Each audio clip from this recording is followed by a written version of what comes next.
سبق نمبر 87 سورۃ المائدہ کا رکوع نمبر 4 آیت نمبر 20 تا 26۔ قرآن مجید کی تلاوت حرفی لفظی اور با محاورہ ترجمہ بما تشریح حافظ محمد قاسم خان کی آواز میں۔ بسم اللہ الرحمن الرحیم۔ وَإِذْ قَالَ مُوسَىٰ لِقَوْمِهِ يَا قَوْمِ اذْكُرُوا نِعْمَةَ اللَّهِ عَلَيْكُمْ إِذْ جَعَلَ فِيكُمْ أَنْبِيَاءَ وَجَعَلَكُمْ مُلُوكًا وَآتَاكُمْ مَا لَمْ يُؤْتِ أَحَدًا مِّنَ الْعَالَمِينَ۔ وَإِذْ اور جب قال موسیٰ کہا موسیٰ نے لِقَوْمِهِ اپنی قوم کو یا قومی اے میری قوم اذکروا یاد کرو تم نعمت اللہ اللہ کی نعمت کو علیکم اپنے اوپر اذ جعل جب کہ پیدا کیے فیکم انبیاء تم میں انبیاء وجعلکم اور بنایا اس نے تمہیں ملوکن بادشاہ وآتاکم اور دیا اس نے تمہیں ما وہ جو لم یؤتی نہیں دیا اس نے احدن کسی ایک کو من العالمین جہانوں میں۔ پوری آیت۔ اور موسیٰ علیہ السلام نے جب اپنی قوم سے کہا اے میری قوم اپنے اوپر اللہ کا احسان یاد کرو جب کہ اس نے تم میں نبی پیدا کیے اور تمہیں ہی بادشاہ بنایا اور اس نے تم کو وہ کچھ دیا جہانوں میں جو کسی کو نہیں دیا۔ یا قوم ادخلوا الارض المقدسة التي كتب الله لكم ولا ترتدوا على ادباركم فتنقلبوا خاسرین۔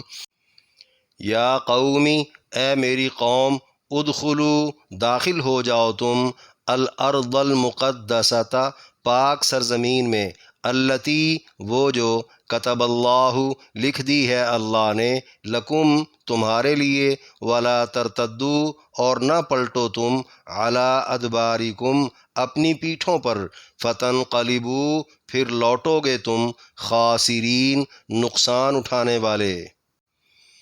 پوری آیت۔ اے میری قوم سرزمین پاک میں چلے جاؤ جو اللہ نے تمہارے لیے مقرر کر دی ہے اور اپنی پیٹھوں کے بل نہ لوٹنا ورنہ خسارے میں جا پڑو گے۔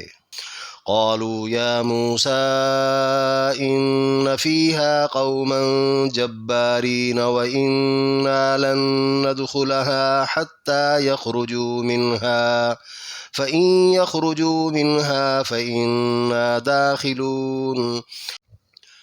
قالوا یا موسیٰ کہا انہوں نے اے موسیٰ ان فیہا بے شک اس میں قوماً جبارین قوم ہے طاقتوروں کی وَإِنَّا لَن نَّدْخُلَهَا اور بے شک ہم اس میں داخل نہیں ہوں گے حتیٰ یہاں تک کہ یخرجو نکل جائیں وہ منہا اس سے فَإِن اور اگر یخرجو نکل گئے وہ منہا اس سے فَإِنَّا دَاخِلُونَ تو پھر ہم داخل ہو جائیں گے۔ پوری آیت۔ وہ بولے اے موسیٰ اس زمین میں بڑے طاقتور لوگ ہیں اور ہم تو وہاں بالکل بھی نہیں جائیں گے یہاں تک کہ وہ وہاں سے نکل جائیں، اگر وہ وہاں سے نکل گئے تو پھر ہم چلے جائیں گے۔ قال رجلان من الذين يخافون أنعم الله عليهم ادخلوا عليهم الباب فإذا دخلتموه فإنكم غالبون وعلى الله فتوكلوا إن كنتم مؤمنين۔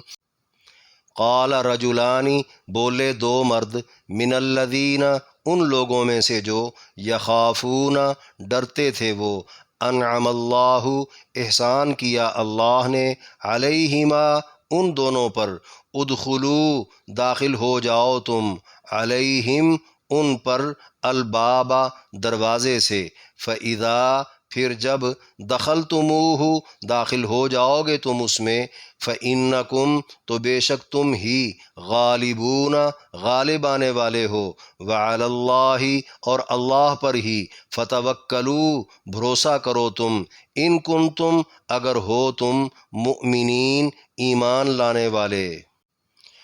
پوری آیت۔ ان میں سے ڈرنے والے دو مرد بولے اللہ نے جن پر احسان کیا تھا تم ان پر دروازے سے داخل ہو جاؤ، پھر جب تم وہاں داخل ہو جاؤ گے تو تم ہی غالب رہو گے، اور اگر تم ایمان والے ہو تو اللہ پر ہی بھروسہ کرو۔ قالوا يا موسى إنا لن ندخلها أبدا ما داموا فيها فاذهب أنت وربك فقاتلا إنا هاهنا قاعدون۔ قالوا بولے وہ، یا موسیٰ اے موسیٰ، انا لن ندخلها بے شک ہم ہرگز داخل نہ ہوں گے وہاں، ابداً کبھی بھی، مادامو جب تک وہ ہیں، فیہا اس شہر میں، فاذہب انت تم چلے جاؤ، وربک اور تمہارا رب بھی، فقاتلا پھر تم دونوں لڑو، انا بے شک ہم، ہا ہنا یہیں، قاعدون بیٹھنے والے ہیں۔ پوری آیت۔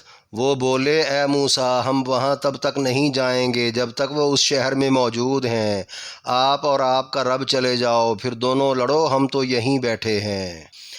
قال رب انی لا املک الا نفسی واخی فافرق بیننا وبین القوم الفاسقین۔ قال کہا موسیٰ نے، ربی اے میرے رب، انی بے شک میں، لا املکو با اختیار نہیں ہوں، الا نفسی مگر اپنی جان کا، و اخی اور اپنے بھائی کا، ففرق پس جدائی کر دے، بیننا ہمارے درمیان، و بین القوم الفاسقین اور فاسق قوم کے درمیان۔ پوری آیت۔ موسیٰ علیہ السلام نے التجا کی، اے میرے رب، میرا اپنے اور اپنے بھائی کے علاوہ کسی پر اختیار نہیں، لہٰذا تو ہمارے اور نافرمانوں کے درمیان جدائی ڈال دے۔ قال فإنها محرمة عليهم 40 سنة يتيهون في الأرض فلا تأس على القوم الفاسقين۔ قال فرمایا اللہ نے، فإنها بے شک وہ، محرمۃ حرام کر دی گئی ہے، علیہم ان پر، 40 سنتاً سال، یتیہون بھٹکتے پھریں گے وہ، فی الارض زمین میں، فلا تأس تو آپ افسردہ نہ ہوں، علی القوم الفاسقین نافرمان قوم پر۔ پوری آیت۔ اللہ نے فرمایا بلا شبہ وہ جگہ 40 سال ان پر حرام کر دی گئی، اس زمین میں وہ بھٹکتے ہی پھریں گے، آپ نافرمانوں پر افسردہ بالکل نہ ہوں۔ اس رکوع میں 7 آیات کی تشریح۔ آیت نمبر 20۔ وَإِذْ قَالَ مُوسَىٰ لِقَوْمِهِ سے وَآتَاكُمْ مَا لَمْ يُؤْتِ أَحَدًا مِّنَ الْعَالَمِينَ تک فرمایا، اور موسیٰ علیہ السلام نے جب اپنی قوم سے کہا، اے میری قوم، اپنے اوپر اللہ کا احسان یاد کرو، جب کہ اس نے تم میں نبی پیدا کیے اور تمہیں ہی بادشاہ بنایا، اور اس نے تمہیں وہ کچھ دیا جہانوں میں جو کسی کو نہیں دیا، یعنی قوم موسیٰ کو فرعونیوں سے آزاد کروانا، پھر اسے غرق کر کے اس کے مقابلے میں نجات دلانا، پھر من اور سلوہ پہنچانا، پتھر سے پانی کے 12 چشمے جاری کرنا، ٹمٹماتی دھوپ میں گہرے بادلوں کا سایہ فراہم کرنا، اور سب سے بڑھ کر دینی نعمت کے طور پر نبیوں کا متواتر اسی قوم میں سے ہونا، اور دنیاوی نعمت کے طور پر بادشاہی بھی اسی قوم میں رکھنا، یہ سب اللہ کے احسان تھے۔ ظاہر ہے ایسی نعمتیں اس سے قبل دنیا میں کسی کو نہیں دی گئیں۔ آیت نمبر 21۔ یا قوم ادخلوا سے فتنقلبوا خاسرین تک فرمایا، اے میری قوم، سرزمین پاک میں چلے جاؤ جو اللہ نے تمہارے لیے مقرر کر دی ہے، اور اپنی پیٹھوں کے بل نہ لوٹنا ورنہ خسارے میں جا پڑو گے۔ یعنی مصر سے نکلی قوم کو غرق فرعون کے بعد ارض مقدس جانے کا حکم دے دیا گیا۔ یہ حکم نماز روزے کی طرح فرض درجے کا تھا۔ ارض مقدس کے متعلق مفسرین کے اقوال مختلف ہیں۔ یہ کوہ طور کے آس پاس کا علاقہ ہے، یہ مقام اریحہ ہے، یہ ایلیا اور بیت المقدس کا علاقہ ہے۔ یہ اردن کے کچھ حصے ملا کر دمشق اور فلسطین کا علاقہ ہے۔ یہ پورا ملک شام ہے۔ ارض مقدس اس لیے کہا کہ وہ حضرت ابراہیم، حضرت اسحاق اور حضرت یعقوب علیہم السلام کی جائے مسکن رہ چکی تھی۔ ایک قول یہ بھی ہے کہ وہ برکتوں والی جگہ تھی، مگر وہاں قوم عمالقہ قابض تھی۔ قرآن نے جنہیں جبارین کہا ہے، یہ لوگ بڑے قوی الجثہ اور قد کاٹ والے تھے۔ روایات میں ہے اس قوم کی جاسوسی کے لیے جب موسیٰ علیہ السلام نے اپنی قوم کے 12 سرداروں کو بھیجا تو یہ لوگ جبارین کی ڈیل ڈول سے پریشان واپس آ کر کہنے لگے، ہم تو ان کے مقابلے میں کچھ بھی نہیں۔ موسیٰ علیہ السلام نے فرمایا، اللہ نے بہر صورت ہماری مدد کا وعدہ کیا ہے، تم لوگ اپنی قوم سے ذکر نہ کرنا ورنہ وہ ہمت چھوڑ بیٹھے گی۔ سوائے یوشع بن نون اور کالب بن یوقنہ کے باقی 10 سرداروں نے خبریں پھیلا دیں۔ نتیجے میں قوم نے جہاد سے انکار کر دیا۔ پھر وہ قوم 40 سال تک میدان تیہ میں بھٹکتی رہی۔ اسی دوران موسیٰ اور ہارون علیہم السلام کی وفات اسی میدان میں ہو گئی۔ آیت نمبر 22، قالوا یا موسیٰ سے فَإِن يَخْرُجُوا مِنْهَا فَإِنَّا دَاخِلُونَ تک فرمایا، وہ بولے اے موسیٰ اس زمین میں بڑے طاقتور لوگ ہیں اور ہم تو وہاں بالکل بھی نہیں جائیں گے یہاں تک کہ وہ وہاں سے نکل جائیں، اگر وہ وہاں سے نکل گئے تو پھر ہم چلے جائیں گے۔ یعنی ہٹ درم قوم کہنے لگی، خدا نے جس طرح ہمارے لیے ارض پاک میں جانا مقرر کر دیا ہے اسی طرح وہ طاقتوروں سے زمین خالی بھی کرا کے دے، یا کوئی معجزہ ہو جائے کہ بغیر مقابلے کے ہم وہاں کے مالک بن جائیں، کیونکہ ایسے طاقتور لوگوں سے جہاد کرنا ہمارے بس کی بات ہی نہیں۔ بحوالہ تفسیر مظہری، قوم کے لوگ جباروں کے حالات سن کر رونا دھونا اور کہنا شروع ہو گئے کہ کاش ہم مصر سے نکلتے ہی نہ، یا ہمیں موت آ گئی ہوتی، ہم وہاں جا کر مارے جائیں اور ہماری عورتیں اور بچے ان کے لیے مال غنیمت بن جائیں۔ بہتر ہوگا موسیٰ کی بجائے کسی اور کو اپنا سردار مان کر واپس مصر ہی چلے جاتے ہیں یا کسی اور طرف رخ کر لیتے ہیں۔ آیت نمبر 23، قال رجلان سے وعلی اللہ فتوکلوا ان کنتم مؤمنین تک فرمایا، ان میں سے ڈرنے والے 2 مرد بولے، اللہ نے ان پر احسان کیا تھا، تم ان پر دروازے سے داخل ہو جاؤ، پھر جب تم وہاں داخل ہو جاؤ گے تو تم ہی غالب رہو گے، اور اگر تم ایمان والے ہو تو اللہ پر ہی بھروسہ کرو۔ یعنی قوم موسیٰ کے 12 سرداروں میں سے 2 سردار یوشع بن نون اور کالب بن یوقنہ خدا سے ڈرنے والے تھے۔ ان کو اللہ نے دین کی سمجھ اور اپنی معرفت دے رکھی تھی۔ وہ قوم کو طاقتوروں سے جہاد کی ترغیب دیتے رہے کہ تم شہر کے دروازے تک تو چلو، کچھ کوشش تو کرو، آگے اللہ مددگار ہے۔ اللہ نے جیسے فرعون کو غرق کر دیا ویسے ہی غلبے کی صورت بنا دے گا۔ مومن کا کام تو اللہ پر بھروسہ کرنا ہے۔ آیت نمبر 24، قالوا یا موسیٰ سے انا ہاہنا قاعدون تک فرمایا، وہ بولے اے موسیٰ ہم وہاں تب تک نہیں جائیں گے جب تک وہ اس شہر میں موجود ہیں، آپ اور آپ کا رب چلے جاؤ، پھر دونوں لڑو، ہم تو یہیں بیٹھے ہیں۔ یعنی قوم موسیٰ جہاد سے بالکل انکاری ہو کر بولی، موسیٰ اور اس کا خدا جا کر لڑیں، ہم تو جم کر یہیں بیٹھے رہیں گے۔ مفسرین کے مطابق یہ کفریہ جملہ تھا۔ بعض نے کہا نہیں، بلکہ اس بات کا اقرار تھا کہ اس قدر طاقتور قوم سے صرف آسمانی طاقت ہی مقابلہ کر سکتی ہے، زمین پر تو کوئی اس کا مد مقابل نہیں۔ البتہ یہ کہنا کبیرہ گناہ، جہالت اور اللہ کی نافرمانی ضرور ہے۔ شاید اگلی آیت میں اسی لیے انہیں فاسق کہہ دیا گیا۔ آیت نمبر 25، قال ربی انی لا املک الا نفسی و اخی فافرق بیننا و بین القوم الفاسقین فرمایا، موسیٰ علیہ السلام نے التجا کی، اے میرے پروردگار، میرا اپنے اور اپنے بھائی کے علاوہ کسی پر اختیار نہیں، لہٰذا تو ہمارے اور نافرمانوں کے درمیان جدائی ڈال دے۔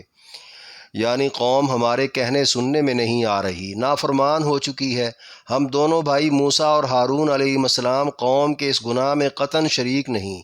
التجا یہ ہے کہ ہمارے اور قوم کے مابین یکساں سلوک نہ رکھا جائے، بلکہ وہ فیصلہ کیا جائے جس کے ہر 2 فریق الگ الگ مستحق ہیں۔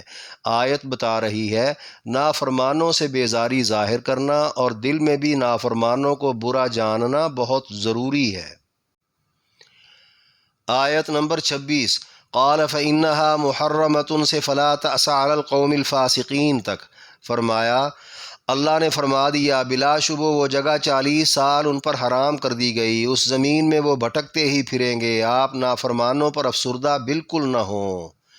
یعنی قوم موسیٰ کو جہاد نہ کرنے پر ارض مقدس سے محروم کر کے میدان طی میں ہی محصور کر دیا گیا۔ مفسرین کے بقول انہوں نے یہ جملہ بولا تھا کہ ہم طاقتوروں سے جہاد کی بجائے یہیں بیٹھے رہیں گے۔ اللہ کا کرنا ایسا ہوا، 40 برس تک 6 لاکھ لوگ 30 ضرب 18 مربع میل کے میدان میں ہی اس طرح بھٹکتے رہے کہ صبح وہ کسی طرف نکلتے یا واپس مصر جانے کے لیے جہاں سے چلنا شروع کرتے تو شام کو واپس اسی مقام پر کھڑے نظر آتے۔ ایک رائے میں بھٹکنے کا مطلب ذلیل و خوار ہونا ہے، رکے رہنا نہیں۔ اگر رکے رہے تھے تو زرعی اجناس والے شہر میں کیسے چلے گئے؟ جن کے ہاں پہلے قول کو ترجیح حاصل ہے، ان کا کہنا ہے 40 سالہ مدت مکمل ہونے کے بعد زرعی علاقے میں جانا نصیب ہوا تھا، تب تک وہ اسی میدان میں تھے۔ جہاں ٹمٹماتی دھوپ میں سائے کی طلب ہوتی تو دعائے موسیٰ سے بادل آ جاتے، کھانے کی طلب ہوتی تو من اور سلوہ مل جاتا، پانی کی طلب ہوتی تو پتھر پر عصائے موسیٰ کی ضرب سے پانی کے 12 چشمے جاری ہو جاتے، رات کے اندھیرے میں آسمان پر روشنی کا ایک ستون نمودار ہو جاتا۔ اسی دوران من سلوہ کھا کھا کر جب وہ اکتا گئے تو گندم، لہسن، دال، ساگ، پیاز اور ککڑی کی تمنا پر بغیر جہاد کیے قریب ہی اریحہ نامی ایک شہر میں جانے کا رستہ موسیٰ علیہ السلام کی قیادت میں دے دیا گیا۔ شہر میں انہیں سر جھکائے معافی مانگتے ہوئے داخل ہونے کا حکم تھا، مگر وہ گردن اکڑائے سینہ تانے گندم گندم کرتے داخل ہوئے، جس پر موسیٰ علیہ السلام کو سخت افسوس ہوا۔ اللہ کو یہ کہنا پڑا آپ افسردہ نہ ہوں، قوم یہود تو ایک نافرمان قوم ہے۔ یہی وہ شہر تھا جہاں یکے بعد دیگرے موسیٰ و ہارون علیہ السلام کی وفات ہوئی۔ ان کے بعد یوشع بن نون علیہ السلام کو نبوت دے دی گئی۔ مفسرین کے مطابق جہاد سے انکار کرنے والے سارے مر کھپ گئے تھے۔ ان کی اگلی نسل کو تیار کر کے یوشع بن نون قوم عمالقہ یعنی جبارین پر حملہ کر کے ارض فلسطین کو حاصل کرنے میں کامیاب ہو گئے۔ اس واقعے میں بتایا گیا ہے اسباب جہاد کو اختیار کیے بغیر اللہ پر توکل در حقیقت کاہلی اور بزدلی ہے، جس کا لازمی نتیجہ رسوائی ہے۔ جہاد ہی اہل حق کے غلبے اور کامیابی کا زینہ ہے۔ یہی وجہ ہے 10 سالہ مدنی دور نبوت سمیت 30 سالہ دور خلافت، کل 40 سال تک صحابہ کرام نے پوری دنیا فتح کر لی تھی، اور قوم موسیٰ کے لوگ جو خود کو اللہ کے بیٹے اور لاڈلے کہتے تھے، جہاد نہ کرنے کی وجہ سے 40 سال تک خوار ہی ہوتے رہے۔